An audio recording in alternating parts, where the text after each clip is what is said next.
Le poids de l'échec à un examen officiel conduit parfois certains élèves à commettre l'irréparable. Pour bon nombre de parents, l'année scolaire se résume en ces mots. L'enfant qui a étudié, il a passé. Celui qui n'a pas étudié n'a pas passé. Pourtant, pour l'enfant, il s'agit de bien plus que ça.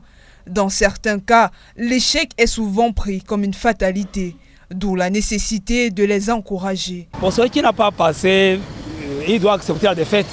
Ce n'est pas la fête du monde. S'il a échoué l'année, si l'année prochaine il va se corriger, il peut passer. Ce n'est pas la fête du monde, mais seulement il faut dire courage à cet enfant. Il faut seulement essayer encore d'étudier plus.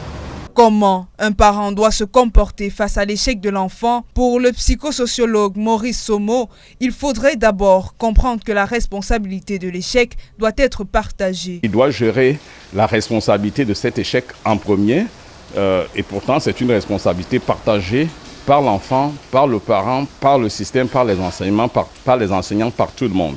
Par la suite, il est nécessaire de se montrer patient et rester à l'écoute de l'enfant. L'attitude des parents, la meilleure qui puisse être, c'est dans un premier temps de laisser l'enfant exprimer totalement sa frustration. Il y en a qui veulent pleurer, il faut les laisser pleurer.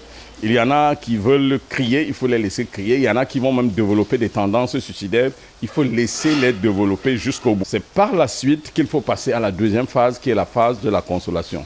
La consolation, c'est de démontrer à l'enfant qu'on est avec lui dans cette situation. Chaque année au Cameroun, la sortie des résultats donne lieu à quelques incidents malheureux.